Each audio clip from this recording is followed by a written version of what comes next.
Hey, well, I wanted to talk to you about a few things. And, first of all, you're a Christian with a vocational calling in journalism. Yes. So I obviously wanted to talk to you about what it means to keep Christians current on the issues. I mean, you're very passionate about that. So help me understand where that passion comes from and why you just love what you do. Well, I got to tell you, when I was a kid growing up, I did what every teenager would do. Well, they're, middle school, high school, was watch the World News Tonight with Peter Jennings and take notes. Obviously, that's what every kid does growing up. I had a lot of sisters, and I would take their curling irons and pretend they were microphones, and I would broadcast the World News Tonight with Peter Jennings newscast in the mirror with all the mannerisms, the head tilt, the tick, the everything. And he made the news cool. So I wanted to be the next Peter Jennings. But you're right, Christians in current events not always go together. A lot of times it's whatever the back of the church bulletin says, and we think, I grew up, there was this thing called the pastoral prayer. Mm-hmm. And the pastor on Sunday morning would get up in front of the church and he would pray for local issues. He'd pray for the country. He'd pray for state issues and the world and things in the news that mattered. And somehow we got away from that. And I think God cares about immigration issues. I think God cares about race relations. I think he cares about the abortion debate. Just because something is controversial doesn't mean we can't talk about it and have an honest discussion about it. So, my interest in journalism, I knew when I was in junior high school, and I probably wasn't going to make the MBA, that journalism was my calling. And so I was fortunate enough to get a job right out of college. Went to Houghton College, majored in basketball and radio. And the basketball thing ended, but the radio thing, I was fortunate enough right out of college to get a job here at Family Life. 25 years later, here I am. In 25 years, all right? So before there were tweets, all right? Yeah. When carrier pigeons were carrying the news headlines to you, right? It was just about like that, yeah. Cassette tapes, remember those things? Yeah, we used to have those things. And I actually learned radio production by splicing tape with razor blades. And so it goes back a long way. But yeah, lots has changed over 25 years. And there's some things that haven't. Good storytelling, principles of writing are things that haven't changed these past quarter century now. Oh my goodness, I'm dating myself. So. Well, to go back with me a few years, all right? Mm-hmm. 2013, you pitched an idea to me. You said, let's do this feature. We're going to call it Capital Connection. Yeah. And we work with our colleague in Pennsylvania, Michael Gear at the Pennsylvania Family Institute. Yeah. And you pitched that idea. Where did that come from? Why that idea? Why that feature was so important to you? Well, the network, it was a network then. It's not anymore. It's Family Life. But at that time, our focus on news was the state capitals in Albany and Harrisburg. And we actually had stringers at both state capitals that would feed us news. And so we somehow got away from that. And I thought we need to have a window into state government. Because so much of what matters, the bigger the station got, the less relevant local news got. And so we need to have a presence at the state capitals of Albany and Harrisburg. And so that's why we decided to do this program, Capital Connection, was to give listeners a window into how state government works. And what I love about you and Michael is that you're not just interested in, and you say this all the time on your program, legislation, but you're interested in legislators and being a witness to state lawmakers and have an influence. You're not going to change public policy without changing the hearts of elected leaders. That's an idea that just I was like, I want to pursue this. And then to hear you and Michael interact in how both of you are like, John the Baptist, the voice of one crying in the wilderness. It was hard 25 years ago to be a conservative in New York, even harder now. To know that there's other people in other states that are doing the same kind of fight that you are, fight for family values, for strong homes, for pro-life issues, all of the things that are near and dear to our heart, and have you guys be able to interact like that. I just thought it was a winning formula, and 8 years later, it's still going strong. And I got to tell you the truth, I like a lot about what I do at Family Life. My favorite 10 minutes of the week are the 10 minutes that we are able to share on Capital Connection. Well, I tell you, I appreciate it so much too. And there's a symbiotic relationship between the two organizations. I mean, I really love the is. fact that you help us get the news out because there are so few media outlets today that are doing that. Yeah. You know, I think back to 2019 when we were passing Governor Andrew Cuomo's late-term abortion expansion act, and I couldn't get anybody in the media to really talk about this issue. But Family Life was there, and their news department was reporting on this issue.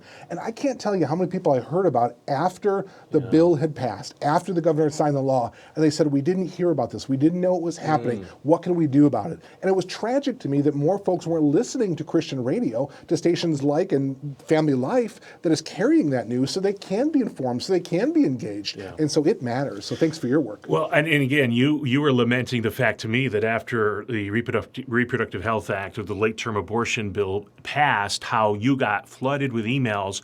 You said to me, I'll never forget, where were these people on Election Day when it mattered? And I don't know what the rates for Christians voting is, but it's abysmal. And I think a lot of us, the problem is if it doesn't affect me directly, we don't feel like it matters. And it does matter. And a lot of times we don't pay attention until it's too late, until a bill becomes law. And we love what you stand for, but if nobody knows, then it does no good. And so we try to get as much focus and attention and firepower on those 10 minutes to keep them focused on Albany and Harrisburg, because there is so much that happens behind closed doors. And if we're not shedding light on these issues, a lot of times a bill is passed, it becomes law, and before you know it, how did that happen? Well, it happened because we're not informed, because we're not engaged, we're not activist citizens. And I mean that in a good sense. We need to be engaged in all levels of government and hold people in power accountable. And that's a vital role of media, is holding government accountable. Yeah. And that's kind of where I want to go next. And so when we talk about media today, how important is the role of media? And is it proactive, even investigative? Is it merely reactive, like we so often see after a story passes? Like, what's the role of media in that situation? I've never been more concerned, and I shared this with a college class last week, with the state of journalism as I am today. I grew up knowing that Peter Jennings was a liberal, but I watched his news, and I didn't know that by watching his news because he was fair. Have opinions, yes. And I tell journalists, it's okay to have opinions. The best journalists are opinionated. You wouldn't get in journalism if you didn't have an opinion. But be fair. And another thing that I'm noticing today that's very dangerous is it used to be that a journalist would let their reporting be dictated by the facts. And the facts of a story, they would follow the facts, follow those leads as they come in. Now it seems that journalists will jump to a conclusion and then try to pick and choose whatever facts they can find to justify their narrative on a story. And I'll give you a perfect example. There was a shooting just this week in Atlanta where a young, disturbed man went and killed 8 people. Now, 6 of those 8 people were Asian Americans. It was tragic, just beyond comprehensive. There's a narrative that it was a racially motivated shooting. We come to find out that might not be the case based on what police are saying, but it hasn't changed the mainstream media narrative that they're trying to, this identity politics type stuff that's just fueling divisions in this country. That, to me, is journalistic malpractice, and that has to stop. So how do you personally separate that? I mean, there's tension. Like, you obviously feel passionate about some of the stories you have to cover, but you're this objective journalist. And how do you really walk that line? It's hard sometimes, and again, I'm trying to be fair. Every story I write, every soundbite I use, I will go back to it and ask myself this question. Am I fair? Am I being fair? We have a code of ethics in our newsroom, when one of the most basic is you're innocent until proven guilty in this country. We don't barbecue people in the press. And whoever it is, whatever party, whatever it is, That is our modus operandi, is that we are innocent until proven guilty. So we try to be fair in every story we do. And they're controversial stories. There's not two sides of a story. There's 22 sides to a story, whether it's the immigration debate or race relation. We're pro-life. We make no apologies. But we want to hear what Planned Parenthood has to say about an issue because that's important. We believe that a marriage is between a man and a woman. That to us is non-negotiable. But we want to hear what the other side might have to say about the issue of transgender athletes, because that's important. We trust our listeners to be able to decide based on all the information that they're given. And we owe it to them to be fair and to really struggle with the language we use. Words matter, and how we use words matter. And so we try not to be inflammatory. We try to just stick to the facts. But we have opinions, yes, and we wouldn't be in this business if we didn't. But we are the free marketplace of ideas in that newsroom, and we try to let the listeners make the ultimate determination as to the truth of a story. We're just there to provide information. When I was growing up, I thought the only way that you could serve Jesus was you had to be either a pastor or a missionary. Yeah. Right? And then I find myself as a lobbyist today, and I'm going to the halls of the state legislature, the U.S. Capitol. It's a whole different thing than I would have anticipated. And I absolutely believe that we have to have more Christians involved in journalism and the arts and every sphere of influence. So talk to me about that person, that Christian that's thinking about getting involved in journalism. What counsel would you give to him? I tell Christian kids who want to do this for a living, first of all, do an internship at a non-Christian radio television station. We need more Christians in secular media. And I say that with the understanding that, we have needs here at Family Life. Obviously but we need more Christians to be in the community serving God in non-Christian roles as far as journalism goes in all facets of life, right?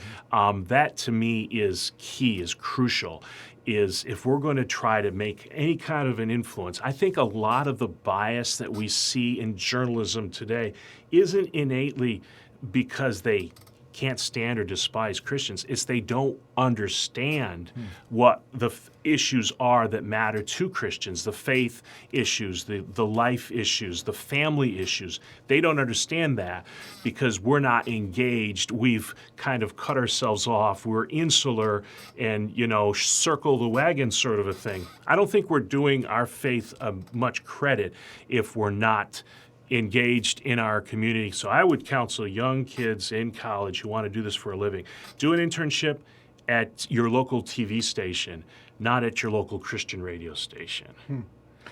So as more Christians get engaged in areas like journalism, it can be a tough environment. And one of the things I think about is the need to pray for people that are involved in those types of ministries. Yeah. How can we personally pray for you and others that are really there in those realms and in journalism? How can we pray for you in what you need? I think one of the big things right now is that we don't become complacent and pray for wisdom every day in understanding. A lot of times we have blinders on and we don't see things from another perspective because we feel like we got the answers and we know. It's not the questions that get us in trouble, it's the answers. And pray for wisdom, pray for energy, and to do this job right, and to do it fair, and to do it in a way that's pleasing and honoring to God, and to never tire, as Scripture says, never tire of doing good. And when we're doing our job, what's the most exciting thing to me in this vessel that we're one piece of the pie in a big puzzle here at Family Life, is if I'm doing my job well, I may be getting an audience that's not necessarily Christian, and they're going to hear something from one of the Bible teachers or one of the songs that's going to change their life. It's not my job as a journalist to try to change your life. It's my job is to do that as well so that you will stick around. You're doing the news well. they're going to stick around. They're going to hear something that's going to change their life forever. And that is very exciting to me. Well said. We appreciate the ministry of Family Life. Appreciate you not only in your friendship, but your partnership in this ministry. Love working with you, and thanks for doing this piece with us today. Well, Jace, I consider you one of my close friends too, and it's been great to get to know you and what you stand for in Albany. I, on a bad day, say, oh, I didn't really do that story well.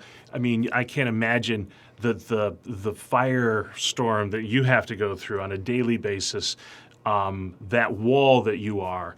And I hope our audience appreciates what you do and fighting the good fight every day. And a lot of times it's just 1 or 2 votes that make all the difference. And you fight hard and lobby hard, and it is a privilege and an honor to be able to partner with you. Thanks, Bob.